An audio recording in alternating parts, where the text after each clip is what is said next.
পৃথিবীতে কোটি কোটি পাথর রয়েছে এবং সেগুলো বেশিরভাগই মূল্যহীন, তবে এমন কিছু বিরল পাথর আছে যেগুলোর দাম কোটি কোটি ডলার হতে পারে। আপনারা হয়তো হীরা, চুনি এবং নীল কান্তামণির কথা শুনে আসছেন, কিন্তু এই ভিডিওতে দেখানো পাথরের তুলনায় সেগুলো বেশ সাধারণ এবং মূল্যহীন।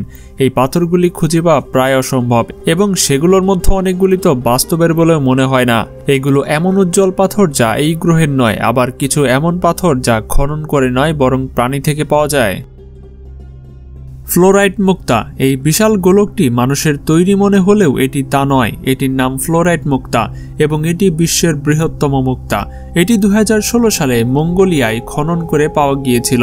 এর নাম এসেছে ফ্লোরাইট খনিজ থেকে, যা এটির প্রধান উপাদান, আর এই কারণেই এটি উজ্জ্বল সবুজ রঙের হয়ে থাকে। এই আশ্চর্যজনক পাথরটি অন্ধকারে নীলচে সবুজ আলো ছড়ায়। এটি চীনা ইতিহাসে পাওয়া সবচেয়ে মূল্যবান এবং দামি জিনিসগুলোর মধ্যে অন্যতম, যা দেশে পাওয়া যে কোনো হীরা বা সোনার ডেলা থেকেও অনেক বেশি মূল্যবান। খনি শ্রমিকদের এই বিশাল মুক্তাটি বের করতে 3 বছরেরও বেশি সময় লেগেছে। যেহেতু এটি মূল্যহীন, তাই এর সঠিক দাম জানা যায় না, তবে অনেক বিশেষজ্ঞদের মতে এটি নিলামে উঠলে $150 বেশি দামে বিক্রি হতে পারে। বর্তমানে এটি চীনের বিভিন্ন জাদুঘরে প্রদর্শিত হচ্ছে এবং শীঘ্রই এই মুক্তাটির জন্য হয়তো বিশ্বে একটা রেকর্ড নিলাম অনুষ্ঠিত হবে। কোবরা পাথর। কোবরা পাথরকে সাপ মুক্তা নামেও পরিচিত। পাথরটি আসলে কোবরা সাপের ভেতরে পাওয়া যায় একটি হাড় থেকে। এটি সাপকে ব্যথা না দিয়ে বের করা যেতে পারে এবং সাধারণত দক্ষিণ আমেরিকা, আফ্রিকা, ভারত এবং এশিয়ার কোবরা থেকে এটিকে সংগ্রহ করা হয় এবং অবশ্যই কোবরা বিপজ্জনক হতে পারে। তাহলে কেন আপনি কোবরা থেকে এই পাথর বের করার ঝুঁকি নেবেন? অনেকে বিশ্বাস করেন যে কোবরা সাপের কামড়ের নিরাময় হিসেবে ব্যবহার করা এটি যেতে পারে, যদিও বেশিরভাগ চিকিৎসা বিজ্ঞানী এটিকে সমর্থন করে না। তবে অনেক মহাদেশে এটিকে লোকজ ঔষধ হিসেবে দেখা যায়। পাথরটি সাপের মাথা বা লেজ থেকে বের করা যেতে পারে, তবে এই পাথরটি কিছু চিকিৎসা বিজ্ঞানীদের চিন্তার কারণ। তারা আশঙ্কা করেন যে সাপে কামড়ানো লোকেরা সঠিক চিকিৎসা খোঁজ না করে শুধুমাত্র এই পাথরটি ব্যবহার করবে, যা কিছু লোকের গুরুতর আহত হওয়া বা সাপের কামড়ে মারা যাওয়ার কারণ হতে পারে। অনেকে বিশ্বাস করেন যে কোবরা পাথর রাখলে তারা যে কোনো সাপের বিষ থেকে সুরক্ষিত থাকবেন, কিন্তু অনেক চিকিৎসা বিশেষজ্ঞ সতর্ক করে দেন যে এই পাথর বিষ থেকে কোনো সুরক্ষা দেয় না। হীরার অশ্রু। বেশিরভাগ পাথর প্রাকৃতিকভাবে প্রকৃতিতে পাওয়া যায় এবং অথবা বড় শিলা থেকে খনন করা যেতে পারে। তাই 1996 সালে অক্টোবরে বিশ্ব হতবাক হয়ে গিয়েছিল যখন লেবাননের বৈরুতে 12 বছরের একটি মেয়ে দাবি করেছিল যে সে ক্রিস্টাল কাঁদে। ঠিক শুনেছেন, জলের অশ্রুর পরিবর্তে সে ধারালো ক্রিস্টাল নির্গত করত তার চোখ দিয়ে। বিশেষজ্ঞরা নিশ্চিত ছিলেন না যে এটি একটি অলৌকিক ঘটনা নাকি কোনো চিকিৎসা রহস্য। 12 বছর বয়সী হাসানা মুসলমানি প্রতিদিন 8টি কাচের ক্রিস্টাল পর্যন্ত কাঁদত। এগুলো খুব ধারালো হওয়া সত্ত্বেও তার বাম চোখের কোনো ক্ষতি করত না। ডাক্তাররা এতে একেবারে হতবাক হয়ে যান এবং এটি শীঘ্রই আন্তর্জাতিক সংবাদ শিরোনামে আসে। প্রথমে তার ডাক্তার আহমেদ আরজি ভেবেছিলেন যে কিছু কাঁচ তার চোখে ঢুকে গিয়েছে, কিন্তু শীঘ্রই তিনি বুঝতে পারেন যে এটি তা নয়। তিনি কিছু ক্রিস্টাল বের করে আনতেন, তখন কোথা থেকে যেন আরো বেরিয়ে আসতো। হাসানার বাবা মোহাম্মদ বলেছিলেন যে এটি ঈশ্বরের কাছ থেকে আসা এক অলৌকিক ঘটনা। এর ফলে অনেক ধার্মিক লোক লেবাননের বেকা ভ্যালিতে তার বাড়িতে ভিড় করত। তারা তার চোখ দিয়ে বের হওয়া এই ক্রিস্টাল পেতে চাইত। আমেরিকান ডাক্তাররাও মেয়েটিকে পরীক্ষা করেছিল, তারা কোনো বৈজ্ঞানিক ব্যাখ্যা দিতে পারেনি। তবে তারা বলেছিলেন যে এটি অলৌকিক নয়, পরিবর্তে তারা এটিকে একটি চিকিৎসার রহস্য হিসেবে বিবেচনা করেছিলেন এবং 2 দশক পরেও এটি সম্পূর্ণ রহস্যই রয়ে গেছে। বলা হয় যে হাসানা এখনও এই কাচের ক্রিস্টাল কাঁদে, তবে কেন তা কেউ জানে না। কুলিনান হীরা। অনেক মহিলা স্বপ্ন দেখেন যে একদিন তাদের প্রেমিক তাদের একটি হীরার আংটি উপহার দেবেন, কিন্তু আপনার যদি বিশ্বের সবচেয়ে শক্তিশালী আঙ্গুল না থাকে তবে কেউই এই বিশাল হীরাটি ধরে রাখতে পারবে না। কুলিনান হীরা হলো এখন পর্যন্ত পাওয়া সবচেয়ে বড় হীরা।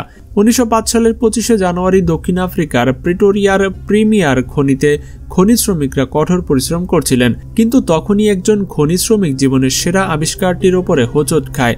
কিছু পাথরের নিচে 3106 ক্যারেটের একটি হীরা লুকিয়েছিল। এটি মাটির 18 ফুট নিচে পাওয়া গিয়েছিল এবং এর ওজন ছিল 1.33 পাউন্ড। 1905 সালে এটি এখন পর্যন্ত পাওয়া সবচেয়ে বড় হীরা এবং 1 শতাব্দীরও বেশি সময় পরেও এই রেকর্ডটি কেউই ভাঙতে পারেনি। হীরাটি 9টি খুব বড় টুকরা এবং 100টিরও বেশি ছোট ছোট টুকরাতে কাটা হয়েছিল। এগুলি বিশ্বের বিভিন্ন জাদুঘর এবং ব্যক্তিগত সংগ্রহে পাওয়া যায়, যার মধ্যে টাওয়ার অফ লন্ডনের ভেতরেও রয়েছে। Fire obsidian. আপনি হয়তো মাইনক্রাফটের মতো গেম থেকে অবসিডিয়ান পাথরটিকে চিনতে পারেন, কিন্তু অবসিডিয়ান আসলে কি? এটি একটি শিলা যা লাভার দ্রুত শীতল হওয়ার ফলে তৈরি হতে পারে। এটি খুব বিরল কারণ এটি শুধুমাত্র আগ্নেয়গিরির কাছাকাছি পাওয়া যায় এবং সংগ্রহ করা খুবই বিপজ্জনক। এটির একটি খুব কাচের মতো গঠন রয়েছে, যা একটি কাচের জানালার মতো। এই কাচ সাধারণত বিশুদ্ধ কালো হয়, তবে সবসময় নয়। কখনো কখনো এই কাচ বহু রঙের হয় এবং এটিকে ফায়ার অবসিডিয়ান বলা হয়। ফায়ার অবসিডিয়ানে ম্যাগনেটাইট ন্যানো ক্রিস্টালের স্তর থাকে। এটি একটি আশ্চর্যজনক রঙিন নকশা তৈরি করে, যা আপনি সাধারণ অবসিডিয়ান পাবেন না। কিন্তু আপনি যদি কিছু ফায়ার অবসিডিয়ান পেতে চান, তবে আপনি দুর্ভাগ্যবান হতে পারেন। এটি বিশ্বের বিরলতম পাথরগুলোর মধ্যে একটি। এটি খুবই কম পাওয়া যায় এবং শুধুমাত্র একটি স্থানেই পাওয়া গেছে। সেটি হলো মার্কিন যুক্তরাষ্ট্রের ওরেগনের আগ্নেয়গিরির উচ্চভূমিতে, যেখানে সাধারণত অবসিডিয়ান বিশ্বের যে কোনো স্থানে যেখানে আগ্নেয়গিরি আছে সেখানেই পাওয়া যেতে পারে। ফায়ার অবসিডিয়ানে এমনকি একটি ছোট পাথরও আপনার হাজার হাজার ডলার খরচ করাতে পারে। তবে আপনার কাছে যদি টাকা থাকে, তবে হয়তো এটি মূল্যবান, কারণ এটি দেখতে সত্যি সম্মোহনকারী। এলডোরাডো টপোস। রত্ন পাথর খুব সুন্দর এবং খুবই সাধারণ এবং ক্ষুদ্র হয়। এর মধ্যে টপাজও রয়েছে, যা একটি বিরলতম রত্ন। কিন্তু আপনি এলডোরাডো টপাজের চেয়ে বিরল এবং বড় রত্ন পাথর কোথাও খুঁজে পাবেন না। এটি বিশ্বের বৃহত্তম রত্ন পাথর। পাথরটি ব্রাজিলের মিনা ইউরাসে আবিষ্কৃত হয়েছিল এবং এর ওজন 37 কিলোগ্রাম। টপাজটির রেকর্ড ভাঙা ওজন 31,000 ক্যারেট। এটিকে মূল্যহীন বলে মনে করা হয় এবং বর্তমানে এটি ব্রিটিশ রাজকীয় সংগ্রহের মালিকানাধীন। এবং আপনি যদি টাওয়ার অফ লন্ডন পরিদর্শন করেন, তবে আপনি এটিকে স্বচক্ষে দেখতে পারেন। হল্টারম্যানের সোনার পিণ্ড। সোনার পিণ্ড খুব মূল্যবান, কিন্তু আপনি হয়তো ভাবছেন এখন পর্যন্ত আবিষ্কৃত সবচেয়ে বড় সোনার পিণ্ড কোনটি। সেটি হবে আল্টিমেট নাগেট। এটি এখন পর্যন্ত পাওয়া সবচেয়ে বড় সোনার নমুনা। এর ওজন 630 পাউন্ড এবং এর ভেতরে 3000 আউন্সের বেশি সোনা রয়েছে। এটি 1872 সালে অক্টোবরে অস্ট্রেলিয়ার একটি স্বর্ণ সন্ধানের সময় পাওয়া গিয়েছিল। এটি বার্নার্ড অটো হল্টারম্যান নামে এক খনি শ্রমিক খুঁজে পেয়েছিল এবং তার নামেই পাথরটির নামকরণ করা হয়। সেই সময় এই পাথরটির মূল্য ছিল প্রায় $15,000 আর আজ এর মূল্য হবে প্রায় $5 million. The golden jubilee. Golden jubilee হলো বিশ্বের সবচেয়ে ভারী হীরাগুলোর মধ্যে একটি। হীরাটির ওজন 109 গ্রামেরও বেশি এবং এটি 544.67 ক্যারেট। এটি দক্ষিণ আফ্রিকার প্রিমিয়ার খনিতে পাওয়া যায়। গোল্ডেন জুয়েরি বর্তমানে থাইল্যান্ডের রাজ পরিবারের মালিকানাধীন।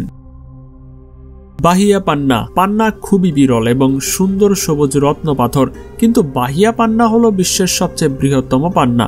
এর ওজন 840 পাউন্ড এবং এটি একটি রেকর্ড ভাঙা 1,80,000 ক্যারেট। ওজন 341 গ্রাম। এটি 2001 সালে ব্রাজিলের একটি পান্না খনিতে পাওয়া গিয়েছিল। মনে করা হয় যে এই পান্নাটির মূল্য $100 মিলিয়ন বেশি, তবে এটি অভিশপ্ত প্রাপ্ত বলে মনে করা হয়। 2005 সালে এটি প্রায় হারিকেন ক্যাটরিনার কারণে হারিয়ে গিয়েছিল এবং 2008 সালে এটি চুরি হয়ে যায়। একসময় এটি $75 মিলিয়ন ইবেতে তালিকাভুক্ত ছিল। এটি বর্তমানে অজ্ঞাত এক ব্যক্তির মালিকানাধীন, যিনি নিরাপত্তার ভয়ে তার পরিচয় প্রকাশ করতে চান না। তবে অভিশাপ যদি সত্য হয়, তবে হয়তো তিনি শীঘ্রই চিহ্নিত হবেন।